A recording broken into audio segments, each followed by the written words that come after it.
Hello, everyone. Quick heads up before we start today's episode. The Global Agile Summit is happening on May the 4th. Yes, May the 4th, and even with a big blowout Star Wars party, you have to join. It will be online, and it's, like always, free to attend. We have 4 tracks this year that I'm really excited about, and I think you will too. Stick around to the end of the episode to know what they are. If you want to check it out already now, you can check it out at bit.ly/global agile 26. That's the numerals 2 and 6 at the end. So one more time, that's bit.ly/global agile 26. All one word, all lowercase, and 2 and 6 are the numerals 2 and 6. So stick around till the end of the episode and I'll tell you what's in store. But for now, on to today's episode. Hello, everybody. Welcome to our Team Tuesday, where we talk about teams that self-destruct. Today with Bhavin Shukla. Hey, Bhavin, welcome back. Thank you, Vasil. Thanks for hosting me. Absolutely. So we'll talk about teams in a second, but on Tuesdays, we also want to hear from you. What was the book that most inspired you in your career as a Scrum Master? Gosh, that's a tough one, Vasco, because I wish I could show you the whole library behind me. But if there's one book that you would probably ask me to choose, I would choose this lovely book called Make Work Visible by Dominica de Grandes. Why that book? Well, I think that book goes beyond the values and principles and really talks about putting them into practice and in a very grounded and system focused manner. One clear message I get from that book is it's not the people who are the problem, it's the system that we need to work on to improve ways of working. Some concepts that's being introduced by Dominica in that book are around the 5 T's of time: visualizing work, dependencies, bottlenecks, and so on and so forth. I think it just connects that book, what we talk about, the lean thinking, the Kanban principles, the behavioral issues that we see, and makes it very practical. That's something that I like about the book. Very good, very good. So, Making Work Visible by Dominica de Grandes. We'll put the link in the show notes for everybody to find it. And now we turn our attention to the team story, Bhavin. So in the team story, we're exploring patterns, behaviors that sometimes may start as subtle and small little nagging things that happen here and there, but could potentially grow and become a big problem for the team. So share that story with us, Bhavin. Absolutely. Look, again, Scrum Master for probably another team that I was working with in one of the banking organizations. Yeah. When I got started with them, what I observed is the team's really humming. Unlike my previous experiences, where I saw some different behaviors that the team actually demonstrated. This team was humming. They were having conversations and cracking jokes on each other. And then they were this, if you see it on day one, you see like, oh, they are in the zone. They know what they're doing. And then like how a typical Scrum Master would embed himself or herself in the team, you start noticing, observing them working in action, the conversations that you notice, so on and so forth. One thing that got my attention is the team always wanted to help everyone who came to them. They were genuinely curious, genuinely helpful, good people who love helping other people, just human nature. Now, I took it as sort of one of my observations and thinking, maybe it's a good thing. I'm just probably overthinking. When it came to digging the data, understanding what's happening in the system, how's the sprint velocity, burndowns, value being tracked, I could see a bunch of patterns now. The commitments often overlapped into the next sprint and into the next sprint. The tech debts they were on the rise. We saw a lot of P1s and P2s coming across from what we put into production. Um, More than this, these were the subtle things that anyone can see. The decisions that the team required to be made at a certain point of time, the decision latency was immense. There was so much delay there. And the risks, well, we never talked about those things. Um, Despite of all these things, the team was humming and having this positive energy. So it was sort of making me feel as a Scrum Master like it's a slow self-destruction mode they are in. Good with good intentions, but wasn't helping them, and that's something that they were not able to notice. So two So, simple things. do I understand correctly that the overall vibe was positive, Yeah, but when looking at the data, you were detecting some worrying patterns like slow decision making, higher impact bugs or defects coming from production, potentially some feedback that you were getting from other people. Was that how you would describe it? yeah, pretty much. And So tell me a little bit. Why do you think there was that disconnect between the vibe, which was overall positive, and the actual trajectory of the team's performance? I think the underlying patterns that we normally observe and talk about, when we are an adult practitioner, we see these underlying patterns of either the problem situations or what the team doesn't really day to day observe. Those patterns weren't being very obvious to the team that this is really happening.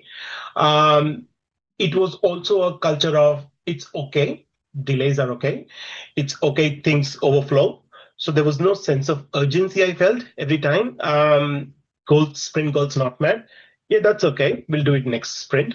So that sense of urgency, that value delivery, I think that was lacking a bit. So I would say they were getting a bit complacent to overall ways of working. And this complacency, did you ever place a finger on why it was there? Was it that maybe I'm just speculating here, but maybe the Mhm. feedback they were getting was too benevolent, not specific, and maybe clear enough? Actually, they were not getting any feedback. Ah, okay. That's Now it. we're starting to look at it. Right. So no one shared any feedback to them of the impact of not meeting the goals. How forget the sprint goals, but if your goals are not met, what's the impact on the overall product roadmap? What's the impact of that not being delivering customer value in time? And if you feel extrapolated or from an organization perspective, you are actually risking losing customers if that's happening. So that no one was having this feedback loop to them saying the impact is like a domino effect. It's not that just a team goals are not met. So that was one of the problems with that scenario. And why do you think that developed in that particular organization? Why was a team allowed to continue to progress in their work, but not be given feedback about potentially the negative consequences of their actions? I think in general, particularly in that group, as far as I worked with that group, and what I noticed is feedback isn't something that was actively they've been seeking on. Um, and it wasn't just limited to feedback about generally how teams working, but also how your products performing, how you what's your customers feedback on your products.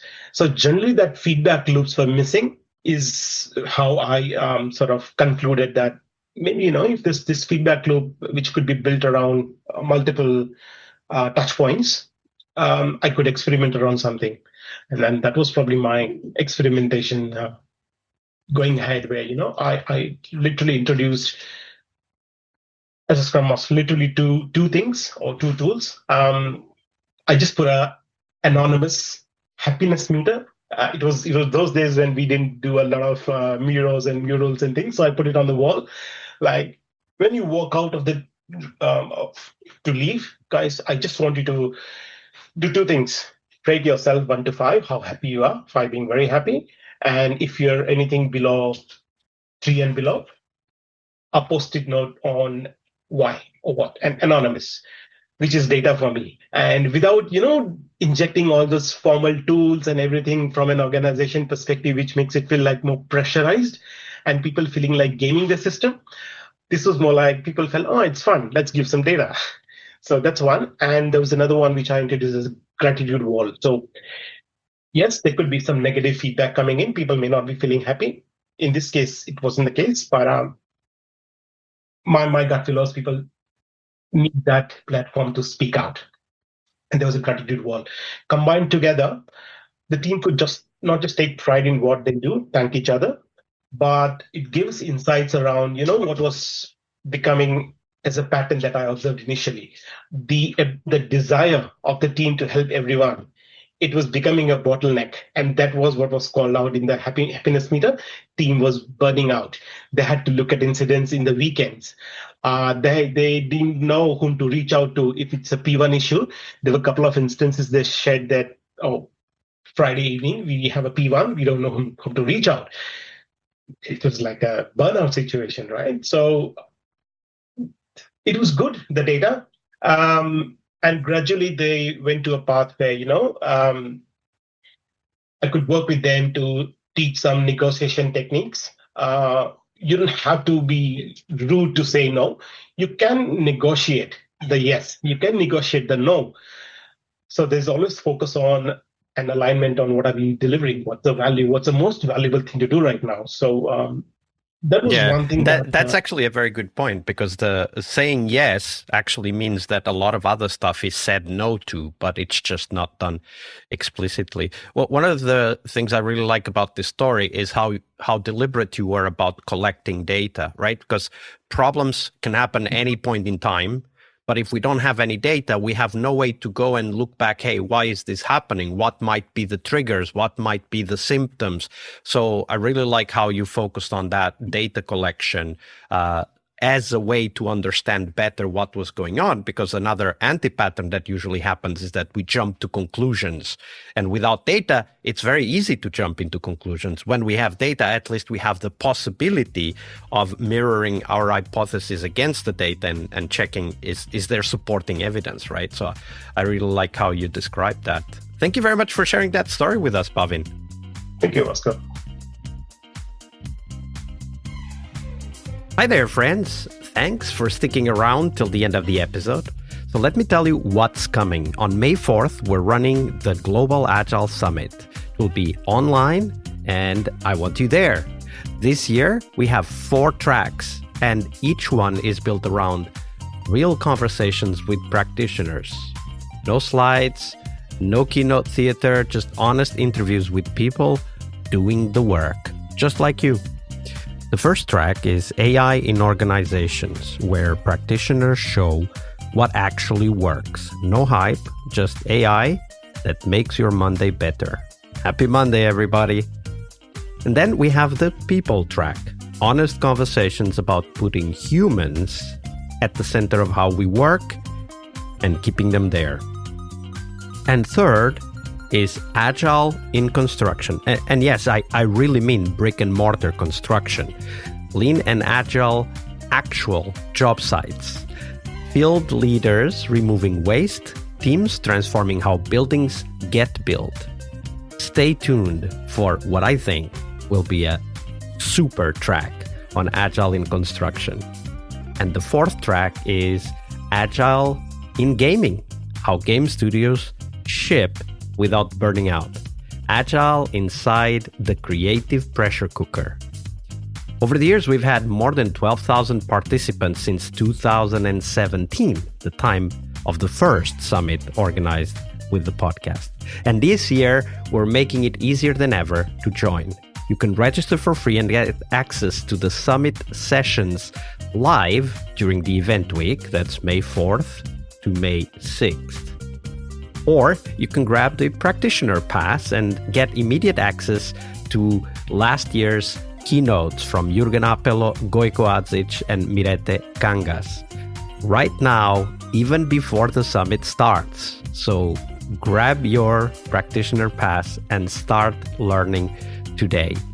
Head on over to bit.ly/Global Agile 26. That's 26, the numerals 2 and 6. Sign up, and I'll see you on May the 4th. And one more time, here we go, bit.ly/Global Agile 26. All lowercase, all one word, and 26, that's the numeral 2 and the numeral 6.